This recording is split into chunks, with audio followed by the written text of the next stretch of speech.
उसको देना नहीं, वो लेगी नहीं। और वो एक भागवत की कथा हो रही थी और भागवत पे उसने वो फूल चढ़ा दिया, जिसके प्रताप से भी उसको भी वैकुंठ मिली थी। भगवान ने कहा कि इसको भी वैकुंठ में जाने दो। इसने भगवान की भागवत, भगवान का स्वरूप भागवत महापुराण के ऊपर इसने एक फूल चढ़ाया। जिंदगी में और कुछ पुण्य नहीं किया, लेकिन एक फूल चढ़ाया जिसके प्रताप से भी उसको वैकुंठ मिली। तो भजन का ऐसा प्रताप होता है। संत ऐसे महापुरुष होते हैं जो डूबते हुए पापी जीव को भी भक्ति में लगाकर किसी भी युक्ति से तार देते हैं, कल्याण कर देते हैं। दादू लीला राजा राम की खेले सभी संत, आपा पर एके भया छूटा सबे भरंत। दादू जी महाराज जब टोंक में पधारे, क्योंकि दादू जी महाराज सबसे पहले तो करडाला में आए, करडाला से सांबर में पधारे, सांबर से आमेर में आए, आमेर से सीकरी पधारे, सीकरी से वापस दौसा होते हुए और आंधी ग्राम में होते हुए और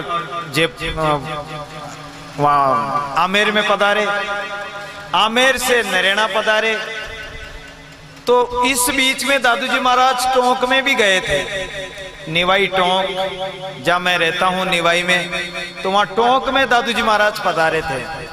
एक माधवकाणी नाम के बैरागी संत थे और उस बैरागी संत ने अपने गुरुजी का भंडारा किया।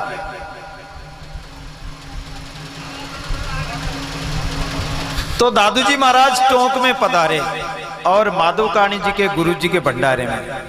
उस समय सब संतों ने दादू जी महाराज का बड़ा आदर सत्कार किया। दादू जी महाराज के हाथ से उन्होंने प्रसाद लिया, तो किसी के 2 लौंग, किसी के 5, किसी के 7। सबने कहा महाराज ये अलग अलग क्यों आए? बोले कि जिसका जैसा भाव था उसी प्रकार लौंग का प्रसाद आया है। तो दादू जी महाराज के समय में जनता बहुत आ गई दादू जी के दर्शन के लिए। तो माधवकाणी जी आकर कहने लगे कि महाराज जो भंडारे में भोजन बनाया है वो भोजन इतनी जनता के लिए तो कम पड़ेगा। दादू जी महाराज ने कहा कि चिंता मत करो, ये मेरी सफेद चादर ले जाओ और भोजन के ऊपर ढक दो, और उस कोठड़ी में कोई जाए नहीं।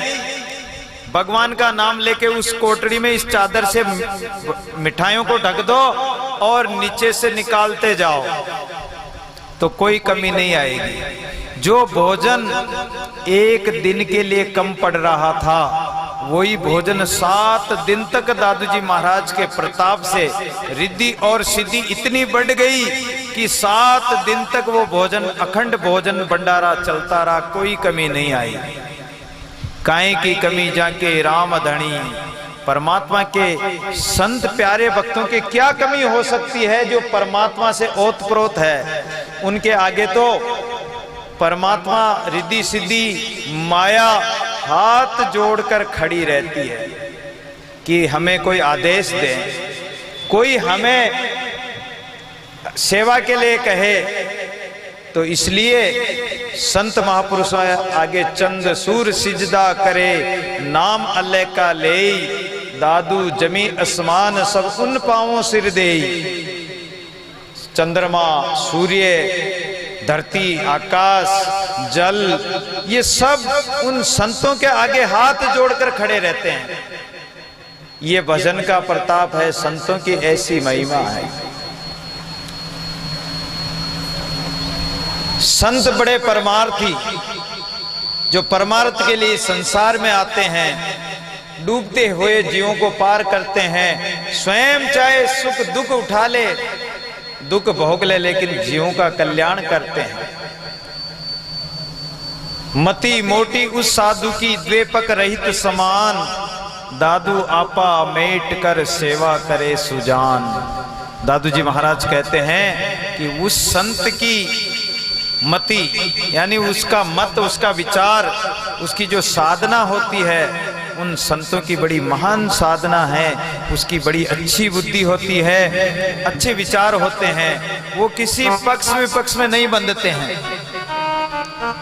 वो किसी एक व्यक्ति विशेष में या पक्ष विपक्ष में फंसते नहीं हैं, वो तो परमात्मा के मार्ग में चलते हैं, भक्ति के मार्ग में चलते हैं, भक्ति साधना करते हैं, आप अहंकार को मेटकर हरि की सेवा करते हैं। कछु न मांगे संत जना और देवो दत्त गणा, संतों को अगर कुछ दो तो भी संत नहीं लेते हैं, कुछ मांगते भी नहीं हैं। राका बाका नाम के संत थे। एक दिन राका जी आगे चल रहे थे, उनकी पत्नी पीछे पीछे आ रही थी। तो संत राका जी ने विचार किया कि आगे सोने की मोहरों का ढेर पड़ा हुआ।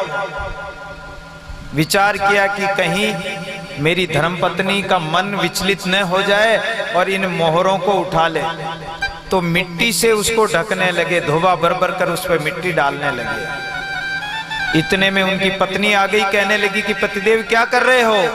बोले मैं सोने को मिट्टी से ढक रहा हूं। तो बोले कि पतिदेव मिट्टी से मिट्टी को क्यों ढक रहे हो? सोना भी मिट्टी है, धरती में से निकला हुआ मिट्टी है, और मिट्टी तो मिट्टी है ही, अरे मिट्टी से मिट्टी को क्यों ढक रहे हो? तब वो बोले कि अरे तुम तो मेरे से भी बांका हो। तब से ही उनका नाम राका और बांका हो गया।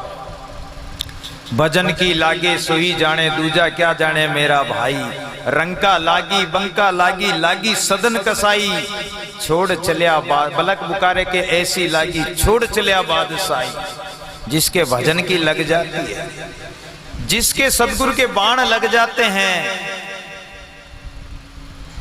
जिन महापुरुषों के सदगुरु के लागिया जा रहे बाण, सदगुरुओं का जो बाण लग जावे तो वो कलेजे को छेक देते हैं, आत्मा को छेक देते हैं और बुरे काम छूट जाते हैं। धन दौलत क्या चीज होती है? अरे संतों के सामने बादशाही और वो दौलत माल खजाना क्या चीज है? दूली जैसो धन जाके सूली सो संसार सुख, भूली जैसो भाग देके अंत की सी यारी है। वो तो धूल के समान, धन को धूल के समान समझते हैं। भूली जैसो भाग देके अंत की सी यारी है। अंतिम समय में कौन यारी करता है? कोई मर जाता तो कोई यारी करता है? कोई प्रेम करता है? पत्नी पति पत्नी रात दिन साथ रहते हैं, पति मर जाए तो पत्नी उस मकान में नहीं सोएगी कि वो तो भूत बन गया, पति भी उसके पास नहीं सोएगा। बताओ, रात दिन साथ रहते थे, मरने के बाद में प्राण पखेरु उड़े और कहा कि वो तो भूत बन गए। अंत की सियारी, पाप जैसी प्रभुताई, सांप जैसो सम्मान। संत ऐसे होते हैं कि प्रभुताई को जो उसका मान करे उसको तो वो सांप के समान समझते हैं कि ये सांप जो होता है ना, सांप अगर घर में घुस जाए तो क्या करते हैं लोग? लाठी लेकर उसको मारने दौड़ते हैं।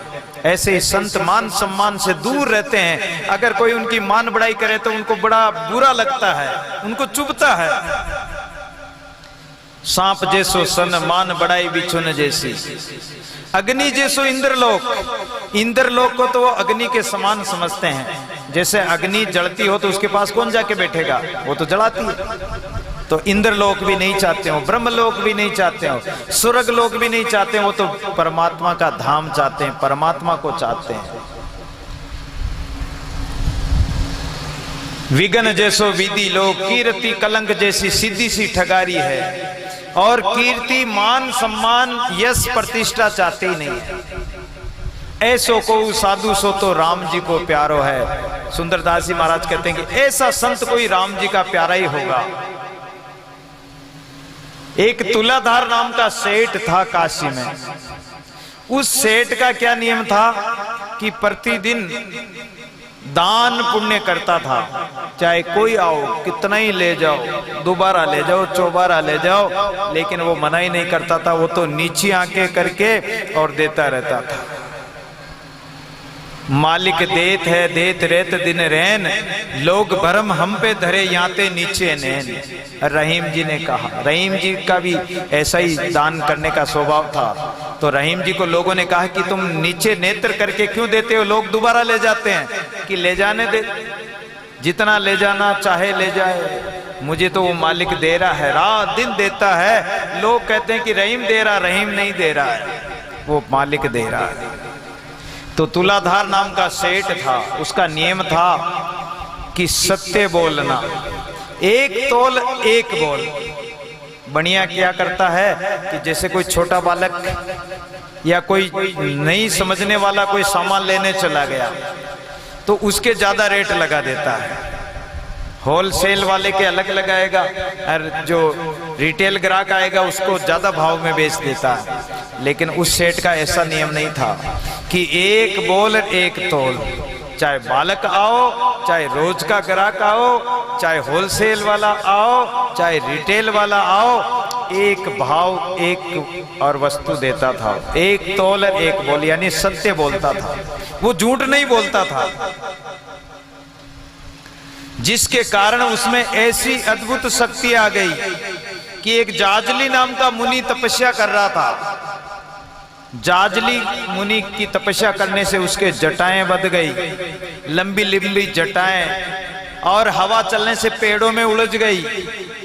उन जटाओं में पक्षियों ने घोंसले बना दिए, अंडे दे दिए, बच्चे पैदा हो गए।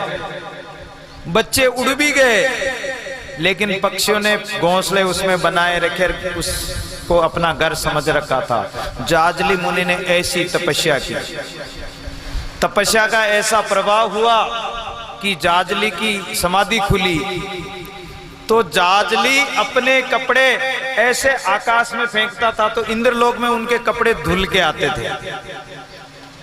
तपस्या का ऐसा प्रभाव हुआ, उस जाजली मुनि को अहंकार हो गया कि देखो इस संसार में मेरे जैसी तपस्या करने वाला कोई नहीं। अरे पक्षी मेरे जटाओं में घोंसले बना दिए। 3 दिन तक वो जाजली मुनि वहीं बैठा रहा कि उन पक्षियों का घर तो मेरी जटाएं हैं, शायद वो पक्षी वापस आएंगे। लेकिन जब पक्षी वापस नहीं आएंगे तो उठ गया। एक दिन अहंकार हो गया कि ये मेरे कपड़े इंद्रलोक में धुल के आते हैं। इतने में एक बगुली आकाश मार्ग से एक पक्षी उड़ के जा रहा था और उसने बीट कर दी किसके ऊपर? जाजली मुनि के ऊपर। जब बीट करी तो उन्हें क्रोध आया। क्रोध आते ही एकदम बर नजर से, क्रोध की नजर से देखा तो वो बगली भस्म होके नीचे गिर गई। और ये बोला कि मैं तो बड़ा भारी तपस्वी हूं, मैं तो किसी को भस्म कर सकता हूं। उसको ये पता नहीं कि वो क्रोध करने से उसका भजन तपस्या साधना नष्ट हो गई। अब उसको लगी भूख तो वो गया गांव में। गांव में गया तो एक माई अपने पति की सेवा कर रही थी। एक सती पतिव्रता अपने पति की सेवा में लगी हुई थी। तो बोले माई भिक्षाम देही, माम भिक्षाम देही। बोले महाराज थोड़ी देर ठहर जाओ, मैं मेरे पति को स्नान करा दूं, कपड़े पहनाकर आपको भोजन या जो भी भिक्षा दूंगी जो आप चाहोगे, थोड़ी देर ठहर जाओ। जाजली मुनि को क्रोध आया कि मैं चाहूं तो अभी भस्म कर दूं इसको। जितने में तो वो सती बोल पड़ी, महाराज वो बगुली नहीं है जो भस्म कर दोगे।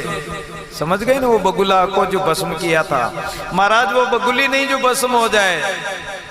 एकदम अहंकार उतर गया महात्मा का कि बगुली जंगल में मारी मैंने, भस्म कर दिया। नजर से एकदम क्रोध करके, और वो बगली खत्म हो गई थी, भस्म हो गई। इसको कैसे पता लगा? बोले महाराज ये भी मुझे पता है कि तुम्हारा कपड़ा इंद्रलोक में धुलने जाता है और तुमने क्रोध किया तो बगली भस्म हो गई, तुम्हें अहंकार हो गया और भूख लगी तो तुम भिक्षा लेने यहाँ आए हो। महाराज अहंकार मत करो, यहाँ बगुली नहीं है, भस्म होने वाली नहीं है। मेरे पति का बल है, मुझे कोई भस्म नहीं कर सकता। पतिव्रता का बल है। अरे बोले कि तुम्हें ऐसा ज्ञान कैसे आया? बोले जाओ तुलाधार नाम का वैश्य है काशी में, उसके पास जाकर पूछो।